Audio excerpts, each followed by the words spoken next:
ఇంతకు ముందు 4 సార్లు కూడా మనం ఈ వాయిస్ విన్నాం. అంటే దాని అర్థం ఏంటి? వర్మ గారు ఒకటి కేబినెట్ లో మంత్రుల గురించి మాట్లాడతారు. నాకు తెలిసినంత వరకు ఎమ్మెల్యేల ప్రస్తావన వచ్చిందని నేను అనుకోవట్లేదు. ఎందుకంటే కేబినెట్ లో అధికారులు కూడా ఉంటారు, కేబినెట్ మీటింగ్ లో అధికారులు ఉంటారు కాబట్టి అక్కడ ఇది వచ్చేది అనుకోరు. ఏదైనా ఎమ్మెల్యేల గురించి క్లాస్ తీసుకున్నారంటే వాళ్ళ మీటింగ్ లో జరగాలి. ఇక్కడ మీరు చెప్పేది ఎమ్మెల్యేల గురించి పదే పదే చెప్తానంటే ఒకటేంటంటే చంద్రబాబు నాయుడు గారు అనే వ్యక్తి ఇంకా రాజకీయం ఆయనకి వేరే వ్యాపకం ఉండదు. ఆయనకు రాజకీయం తర్వాత అధికారం ఉన్నప్పుడు అధికారంలో ఉన్నప్పుడు ఏం చేయాలి, ముఖ్యమంత్రి ఏం చేయాలనేది ఆలోచన 24 hours అదే ఉంటుంది. ఆయనకి 24/7 అంటారు, 24/7 అదే ఉంటుంది. సో ఎమ్మెల్యేలు అందరూ కూడా ఆ రకంగా ఉన్నారా అనేది ఇక్కడ మనం ఒకసారి క్వశ్చన్ మార్క్ పెట్టుకుని ఆలోచిద్దాం. ఇవాళ నేను పదే చెప్తూ ఉంటాను, ఇవాళ రాజకీయం అనేది ఒక వ్యాపారం అయింది. ఇవాళ దాన్ని నేను పార్టీలో ఉండని చెప్తాను, లేదంటే ఇంకోటి కానీ చెప్తున్నాను. కానీ ఇవాళ ఉన్నటువంటి పరిస్థితులు మనం కసేపు చెప్పుకుంటే రాజకీయం కూడా ఒక వ్యాపారం అయిపోయింది. అది ప్రతి ఒక్కరు చెప్పేదే ఒప్పుకోవాలని తీరాల్సిందే. అందరూ కూడా రాజకీయాలకు ఎట్లా ఉన్నారు ఇదివరకు అంటే ప్రజాసేవ చేసి ఊర్లో తిరిగి ఆయన ఒక 50 ఏళ్ళు 60 ఏళ్ళు అయిన తర్వాత ఆయనకు ఒక అవకాశం వస్తే ఎమ్మెల్యే అయ్యి ఏదైనా ప్రజలకు సేవ చేసేవాళ్ళు. చిన్నప్పటి నుంచి అదే వృత్తిలో ఉండి ఇవాళ అట్లా కాదు కదా.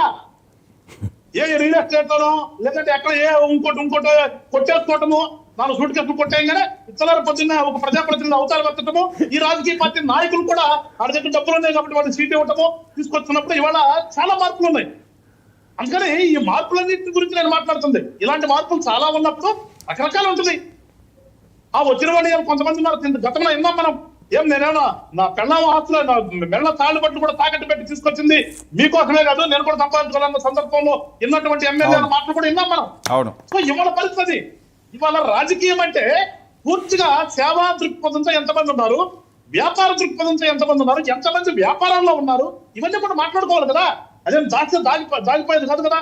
లేదంటే రాజకీయ పార్టీగా రిప్రజెంటేటివ్ ఉన్నాను కాబట్టి నేనేం మాట్లాడకూడదు అనేది కాదు కదా. వాస్తవం మాట్లాడుతున్నాం. అంటే వెంకటేశ్వర గారు ఓకే కరెక్ట్. మీరే ఆ పాయింట్ తీసుకొచ్చారు కాబట్టి నాదే కాదు చాలా మందిలో ఉన్న ప్రశ్న. మిగతా రాజకీయ పార్టీలు వేరు, జనసేన రాజకీయ పార్టీ వేరు, జనసేన ఆలోచనలు వేరు, జనసేన భవిష్యత్తు ప్రణాళికలు వేరు. సామాన్యుడి నుంచి ఒక నాయకుడిని తయారు చేయాలనే ఆ దృక్పథంతో పవన్ కళ్యాణ్ గారు ఈ పార్టీ పెట్టారు సామాన్య ప్రజల కోసం అని చెప్పి పదే చాలా వాటిల్లో మీరు మాట్లాడుతుంటారు, ఆయన మాట్లాడుతుంటారు. మరి మీరన్నది రాజకీయ దృక్పథం. ఇందులో ఎంతమంది వ్యాపారస్తులు ఉన్నారండి జనసేనలో? ఉన్నారు, లేకపోలేదని నేను ఎట్లా చెప్తాను. అది లేదు అని చెప్పేసి నేను గుడ్డుగా చెప్పడానికి నేనైతే సిద్ధంగా లేదు. ఉన్నారు, అదే అంటుంది. ఆనాటి ఉన్న పరిస్థితులను బట్టే ఇవాళ రాజకీయ పార్టీలు వెళ్తున్నాయి తప్పితే పూర్తిగా రాజకీయం అంటే ఒక పార్టీ పెట్టిన తర్వాత సేవా దృక్పథం ఎంతవరకు వెళ్తుంది అనేది కూడా ఒక చర్చ. అది ఇవాళ అది మా పార్టీ అత్యుత్తమని ఇంకో పార్టీ అత్యుత్తమని నేను మాట్లాడదలుచుకోలేదు, ఇవాళ చెప్పదలుచుకోలేదు. మేమేదో పునీతులం అని చెప్పే అంతగా వన్ సైడ్ గా మాట్లాడాల్సిన అవసరం కూడా అనిపించట్లేదు నాకు. కానీ గెలిచిన తర్వాత ఎమ్మెల్యేగా గెలిచిన తర్వాత ప్రజల కోసం ఎంతవరకు మనం టైం కేటాయిస్తున్నాము, నియోజకవర్గ అభివృద్ధి కోసం ఎంత టైం కేటాయిస్తున్నాము అన్నప్పుడే ఇందాక సాగర్ గారు చెప్పినట్లుగా 7-8 సార్లు గెలిచిన వాళ్ళు కానీ 50 సంవత్సరాలు ఉన్న వాళ్ళు కానీ ఆ పరిస్థితి వస్తుంది. అదర్వైజ్ సింగిల్ టైం అయిపోతారు కదా. చాలా మందిని చూస్తున్నాం మనం, సింగిల్ టైమే. తర్వాత కొంతకాలం తర్వాత వాళ్ళు రోడ్డు మీద తన ఎమ్మెల్యేగా చేశాడు అనేది కూడా చెప్పలేని పరిస్థితిలో ఉన్నటువంటి ఎమ్మెల్యేలు కోపంలో వస్తారు ఇవాళ. కానీ మేము కోరుకుంటుంది ఏంటంటే అట్లా ఉండకూడదని చెప్పి జనసేన పార్టీ కోరుకుంటున్నాం. ఆ దిశగా వెళ్ళే ప్రయత్నం చేస్తున్నాం. ఆ ప్రయత్నంలో అక్కడక్కడ 100% అదే పరిస్థితిలో వెళ్ళే పరిస్థితి ఉండదు. కొన్నిసార్లు పరిస్థితిని బట్టి రాజకీయంలో పార్టీ నిలబడాలంటే కొంత చేయాల్సి వచ్చినటువంటి పరిస్థితి వచ్చినప్పుడు మేము కూడా దానికి అధిత్రమే కాదు. కానీ మా యొక్క ఆలోచన కానీ మేము ఆలోచించేది కానీ మా నాయకులు ఏదైతే చెప్పాడో దాన్ని తీసుకెళ్ళాలి. అందుకనే 25 సంవత్సరాల ప్రస్థానం పెడుతున్నాం. అల్టిమేట్ గా మేము సామాన్యుడే లేదంటే ఒక సేవాభావం ఉన్నవాడే రాజకీయాల్లో ఉండే పరిస్థితికి ఖచ్చితంగా తీసుకొస్తాం. దానికోసం మేము పోరాటం చేస్తున్నప్పుడు ఖచ్చితంగా ఆ అడుగులకు వెళ్ళి అల్టిమేట్ గా అక్కడికి వెళ్ళి రీచ్ అవుతామని ఒక నమ్మకం మాకుంది. ఓకే శ్రీనివాస్ గారు,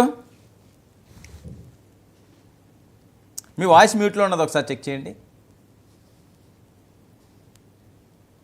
నమస్కారం. ఓకే శ్రీనివాస్ గారు, ఏంటి ఉత్తరాంధ్రలో రివర్స్ అట, చాలా హ్యాపీ న్యూస్ ఏమో మీకు ఈరోజు. సార్ ఇప్పుడు ముందుగా మీకు ప్యానలిస్ట్ అందరికి, కేఎస్ ప్రసాద్ గారికి, పెద్దలందరికీ కూడా నమస్కారం సార్. ఉత్తరాంధ్ర ఏంటి, ఆంధ్ర మొత్తం కూడా కొలాప్స్ అయిపోయే పరిస్థితి వచ్చింది సార్. ఇప్పుడు మన పెద్దలు ఎలా చెప్తున్నారంటే ఎమ్మెల్యేల పనితీరు బాగులేదు కాబట్టి ఇటువంటి అపవాదు వస్తుంది, ఇటువంటి రిపోర్ట్స్ వస్తున్నాయి.